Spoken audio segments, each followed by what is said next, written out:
Hi friends, ഒരു മനുഷ്യൻ ഭൂമിയിൽ ജീവിക്കുമ്പോൾ അവൻ്റെ ആയുസ്സും ആരോഗ്യവും നശിക്കുന്ന രീതിയിലുള്ള ഒരു ജീവിതചര്യയാണ് മനുഷ്യരിൽ സംഭവിച്ചുകൊണ്ടിരിക്കുന്നത്. അതെങ്ങനെയാണെന്ന് പറഞ്ഞാൽ, ഒരു മനുഷ്യൻ്റെ ആയുസ് എന്ന് പറയുന്നത് വളരെ ഇമ്പോർട്ടൻ്റ് ആയിട്ട് നമ്മൾ പറയുകയാണെങ്കിൽ അവൻ്റെ സമയമാണെന്നുള്ളത്. ആ സമയം വേസ്റ്റാക്കണ അനുസരിച്ചിട്ട് നമ്മുടെ ആയുസ് കുറഞ്ഞുകൊണ്ടിരിക്കുന്നത്. അതുപോലെ തന്നെയാണ് ഫുഡ്. ഒരു മനുഷ്യൻ്റെ ആയുസ് നശിപ്പിക്കാവുന്നതാണ് ഫുഡ്. ഒരു മനുഷ്യൻ്റെ ആയുസ് വളരെ വേഗം നശിപ്പിക്കാൻ അവൻ കഴിക്കുന്ന ഭക്ഷണം കാരണവും.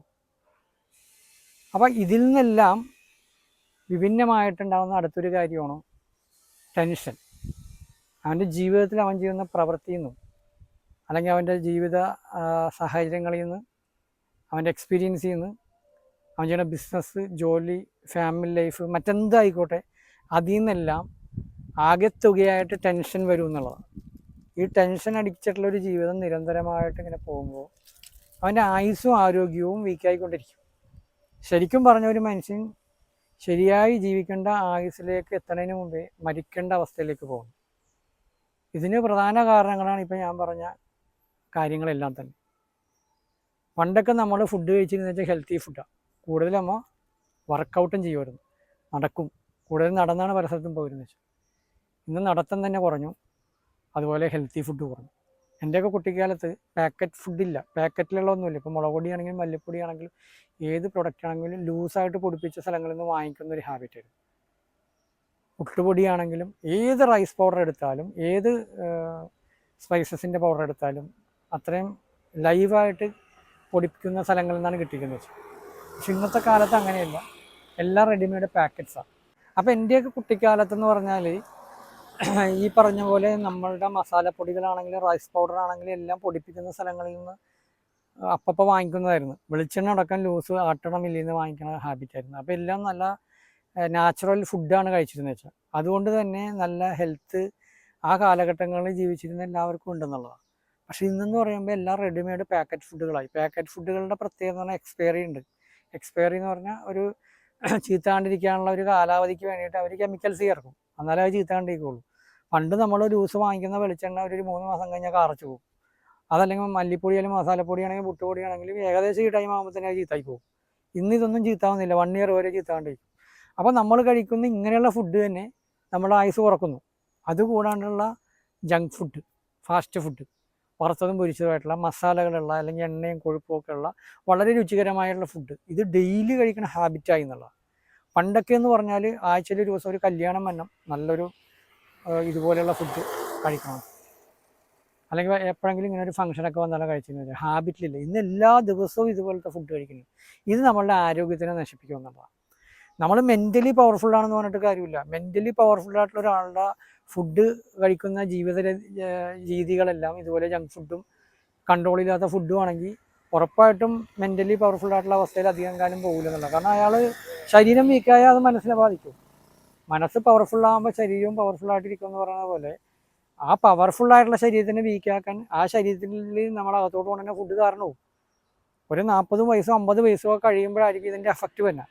അപ്പോൾ ഇതുപോലെയുള്ളൊരു ജീവിതശൈലി രോഗങ്ങൾ വരുന്നത് കൊളസ്ട്രോൾ, ഷുഗർ, പ്രഷറൊക്കെ ജീവിതശൈലി രോഗങ്ങൾ എന്നുള്ള ഗണത്തിൽ ഇത് വരുന്നതെല്ലാം നമ്മളുടെ ഭക്ഷണത്തിൽ നിന്ന് തന്നെയാണ്. അപ്പോൾ നമ്മൾ പരമാവധി ജങ്ക് ഫുഡും ഇതുപോലെയുള്ള കൃത്രിമ ഫുഡും ഒക്കെ കഴിക്കണത് ഒഴിവാക്കുക എന്നുള്ളതാണ്. നല്ലൊരു ഫുഡ് ഡയറ്റ് നമുക്ക് ഉണ്ടായിരിക്കണം. നമ്മൾ മെൻ്റലി ഹെൽത്ത് ആണോ പോലെ ഫിസിക്കലി ഹെൽത്ത് ആണെങ്കിൽ നല്ലൊരു ഡയറ്റ് നമ്മൾ ശീലിക്കുക എന്നുള്ളത്. നല്ലൊരു ഡയറ്റ് കിട്ടാനായിട്ട് ഇഷ്ടംപോലെ മാർഗ്ഗങ്ങളുണ്ട്. യൂട്യൂബിലെല്ലാം നിരവധി ഡയറ്റിൻ്റെ വീഡിയോസ് ഡോക്ടർമാർ തന്നെ പറയണതുണ്ട്. അത് ജെന്യുവിനായിട്ടുള്ള ഡോക്ടർമാർ പറയുന്ന വീഡിയോസൊക്കെ ഉണ്ട്, അതിൽ നിന്നൊക്കെ നിങ്ങൾക്ക് കിട്ടും. അതുപോലെ തന്നെയാണ് നമ്മൾ ടെൻഷൻ അടിച്ച് മരിക്കുക എന്ന് പറഞ്ഞാൽ നമ്മുടെ ജീവിതത്തിൽ പ്രശ്നങ്ങൾ വരാം, പല രീതിയിലുള്ള പ്രശ്നങ്ങൾ വരാം. ഈ പ്രശ്നങ്ങളൊക്കെ നമ്മളെ ബാധിക്കാണ്ടിരിക്കണമെങ്കിൽ നമ്മൾ അനുഭവിക്കുന്ന പ്രശ്നങ്ങളെക്കുറിച്ച് കൂടുതൽ സംസാരിക്കാണ്ടിരിക്കുക, ആ പ്രശ്നങ്ങളെക്കുറിച്ച് റിപ്പീറ്റ് ചെയ്ത് ചിന്തിക്കാണ്ടിരിക്കുക. പ്രശ്നങ്ങളെ നമ്മൾ അനുഭവിക്കാണ്ടിരിക്കാൻ പറ്റില്ല, പ്രശ്നങ്ങളിലൂടെ കടന്നുകൊണ്ടിരിക്കാൻ പറ്റില്ല. പ്രശ്നങ്ങളെ ഫേസ് ചെയ്യണം. പക്ഷെ ആ ഫേസ് ചെയ്ത പ്രശ്നത്തെപ്പറ്റി ആലോചിച്ചിട്ട് എൻ്റെ ജീവിതം പോയല്ലോ, എനിക്കിനി ഒരു മാർഗ്ഗമില്ലല്ലോ എന്ന് നമ്മൾ ചിന്തിക്കരുത്. കാരണം നമ്മൾ പ്രശ്നങ്ങൾ അനുഭവിക്കുമ്പോഴും നമ്മളെക്കാൾ എത്രയോ ബുദ്ധിമുട്ട് അനുഭവിക്കുന്ന ആരോഗ്യമില്ലാത്ത എത്രയോ മനുഷ്യരുണ്ട്. 2 കാലും 2 കൈയും ഇല്ലാത്തവർ, അല്ലെങ്കിൽ കണ്ണ് കാണാത്തവർ, ചെവി കേൾക്കാത്തവർ, അവരും വളരെയധികം പവർഫുള്ളായിട്ട് ഇതിനെ പൊരുതി ജീവിക്കണം. എത്രയോ ആൾക്കാരുടെ എക്സ്പീരിയൻസ് നമുക്ക് യൂട്യൂബിൽ സോഷ്യൽ മീഡിയ കിട്ടും.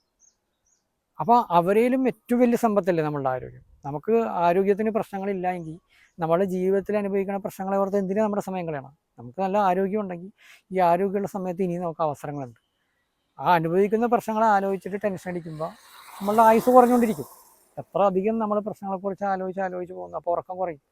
എത്രയോ അധികം പേരെ എനിക്ക് മെസ്സേജ് വിടണം, സുഖമായിട്ട് ഉറങ്ങാൻ പറ്റണില്ല, ടെൻഷൻ, കടബാധ്യത മൂലമുള്ള ടെൻഷൻ, ജോലി പോയതിൻ്റെ ടെൻഷൻ. വിദേശത്തുള്ളവർ തന്നെ എത്രയോ പേരാണ് ഇതുപോലെയുള്ള പ്രശ്നങ്ങൾ അനുഭവിച്ചിട്ട് എൻ്റെ അടുത്ത് സംസാരിക്കണമെന്നും പറഞ്ഞ് എനിക്ക് മെസ്സേജ് വിടാറുണ്ട്, സംസാരിക്കാറുണ്ട്.